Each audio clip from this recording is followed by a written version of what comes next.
Hi, good afternoon. May dried pusit nga na binigay si tatay. Ang sarap nito guys. Meron din kami dito ang iba't ibang klaseng tuyo. So for today's video, ito yung aking lulutuin. So partner nga nito is gulay. Pwedeng ginisang gulay. Gusto nga ni Habi is laing pero wala naman kaming mabilihan. Or ginataang langka pero wala nga pupunta ng palengke. At dahil nga wala namang aalis ng bahay, buti na lang meron pa ako ditong munggo at saka yung miswa. Ito na lang yung iluluto ko at perfect din to guys para sa mga tuyo. At para nga sa ginisang munggo na may miswa, kukuha lang ako dito sa likod bahay ng malunggay. Ayan, dahon ng malunggay. At bukod nga sa mung bean soup na merong miswa, gagawa din ako ng ensaladang talbos ng kamote. So yan, sa likod bahay ni na tatay, kumuha na ako ng talbos ng kamote.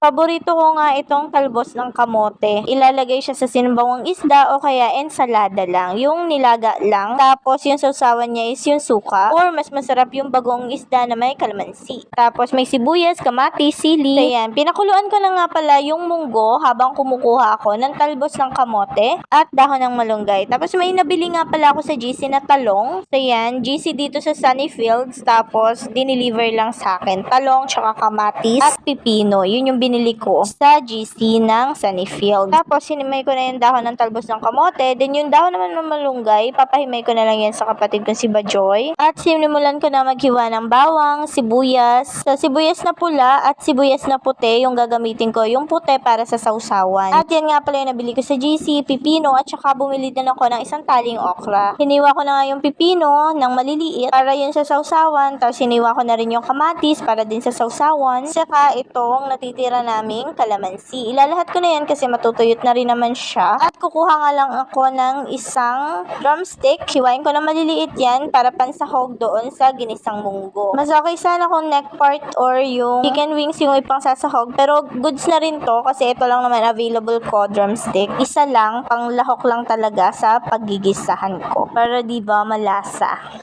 So yan, matapos kong hiwain na maliliit itong chicken na drumstick, nilagay ko lang yan sa lalagyan. Lalagyan ko ng iodized salt at saka ng black powder pepper. Kumuha rin ako ng 3 itlog. Ayan, scrambled ko yan. Nilagyan ko lang siya ng iodized salt at ng black powder pepper. Kasi itong 3 talong, nilaga ko lang yan at aking yang itotorta. Tortang talong. May tinira lang ako na isang talong para iprito. Kasi gusto ni Bajoy at ng aking mister tortang talong, pero ako gusto ko yung pritong talong. So yan, inuwi ko nang iprito itong talong sa malinis na kawali, naglagay ako ng mantika. Prinito ko na yung talong, doon naman sa kabila, salang na ako dyan ng tubig. At pinakuloan ko na, or nilaga ko na dyan yung talbos ng kamote, isinabay ko na yung okra. Sa kabilang kawali naman, tapos ko na rin iluto yung tortang talong. Sunod ko namang ipiprito ay itong mga tuyo. Kaya napakasarap nga ng tuyong pusit. So, tapos na ako sa pagpiprito, ito na yung last kong lulutuin. Inuna ko nang iluto yung chicken. Tapos, na medyo golden brown na siya, or nung maluto na siya, nilagay ko na itong bawang. Yung kapatid ko naman si Miko nagsalang dyan ng kanilang sinaing. Matapos ko ilagay dyan yung bawang, ilagay ko naman yung sibuyas. Pagkatapos, isusunod ko na itong kamatis. Nagtira lang ako ng kamatis para sa sausawan at saka ng 3 slice yata ng kamatis din para sa sausawan pa rin. So there, nung maluto na nga yung kamatis, sibuyas at bawang, inilagay ko na itong pinakuluan ko na mung beans or munggo. At pagkatapos, ilalagay ko na rin itong miswa. Gusto ko talaga may mga stocks ako na ganito para pagka wala akong maisip iluto or anytime na gusto ko nito, makakapagluto ako agad. At inilagay ko na nga rin pala itong dahon ng malunggay na hinimay ng aking kapatid na si Bajoy. Ang tiyaga talaga ni Malunggay Girl na maghimay ng malunggay. Grabe, walang katangkay-tangkay yan guys kapag naghimay siya. So yan, nung kumukulo na, inilagay ko na yung 3 siling haba or siling green at nilagay ko na itong isang pack ng chicharon. So malapit na nga itong maluto guys, titimplahan ko na lang siya, lalagyan ko ng konting Ajinomoto or betsin. Konti lang. Para sa pampaalat or umami flavor, lalagyan ko ito ng patis. Maglalagay din ako dito ng kaunting suka.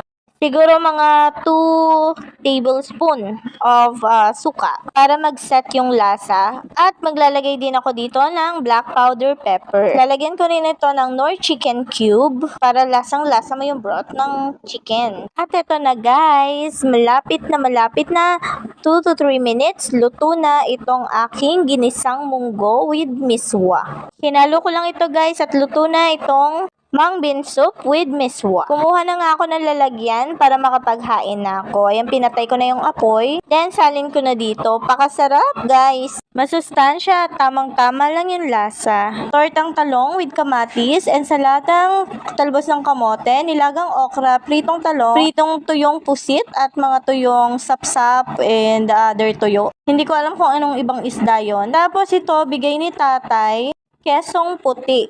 Ayan. Open ko nga to, guys. Kesong puti. Ito ay fresh milk ng Kalabaw. So, ayan guys. Gustong-gusto ito ni tatay, kesong puti.